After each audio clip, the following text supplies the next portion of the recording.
Once again, welcome back to the classes. Today also we will continue with the first chapter, representation of geographical features, but with a new topic. How the different features are represented or depicted on the topographical maps. Ridge. What is a ridge? Ridge means the mountain peak.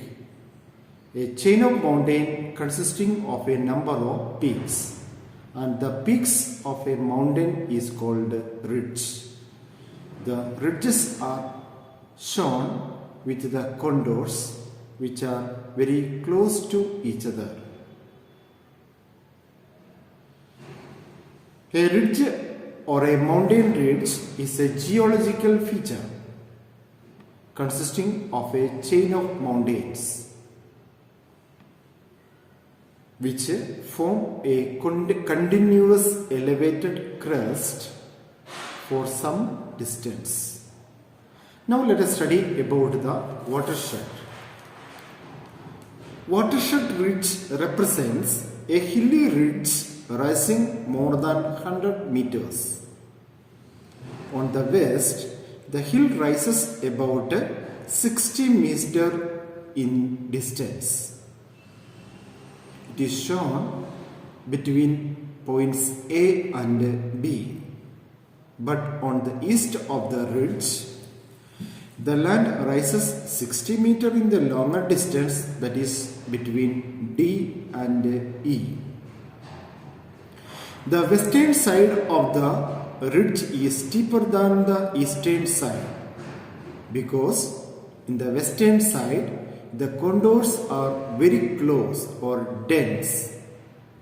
If the contours are very close or dense, that means the slope of the land is steeper, while the eastern side of the ridge is not very steep and it is a gentle slope because the contour lines are not very close. There is sufficient distance between the contour lines. Now let us study about the plateau. What is a plateau? A plateau is a landform with a flat top and steep or gentle sides. The contours are drawn, leaving a big gap at the center, indicating a flat slant. The low contours show the elevation of the sides. Cliff. A cliff is a very steep rock or hill which are very close to the seas. It is represented or depicted by a sudden joining of several contours at one point. Just look at the picture and you will be able to understand it. 3 or 4 contours are seen merging into one to show the cliff or steep gradient. Waterfall. A waterfall is formed when there is a sudden fall of water over a steep rock into the riverbed. Whenever there is a steep slope, 2 or 3 contours are joining together. The V-shaped contours in the figure, just look. 3 contours are seen merging into one while crossing the river. This indicates that a sudden fall of water at a location P. A pass, saddle, col and a gap. A pass is formed between 2 hills or mountains. To understand a pass, just carefully watch this picture. A saddle is a shallow depression between 2 peaks. A gap is a low depression close to the ground formed between a range of hills. Now let us study about the types of settlements. The settlements can be classified into three. They are nucleated or clustered, linear, scattered or dispersed.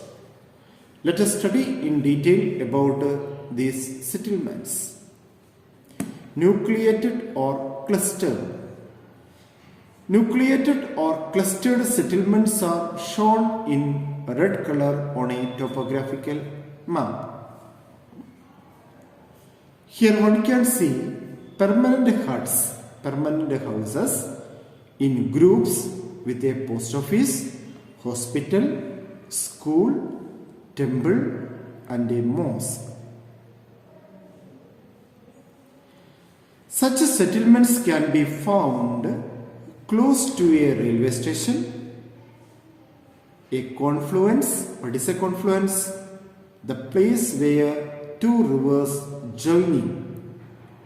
A quarry, mining areas or an industrial areas. Now let us study about the second one, that is linear settlements. They are found on either side of a river or road. Linear settlements are found on either side of a road or a river. They generally develop because of the development of communication facilities which help in the development of trade. Now let us study about the third, that is scattered or dispersed settlements. They are found very remote areas which are far from the towns or very close to the forest. Here only few permanent huts may be found. In this settlement, the permanent huts are isolated or scattered. This type of settlements develop in the large area with a sparse population. That is the end of this chapter. Thank you very much for listening to the chapter class. Thank you.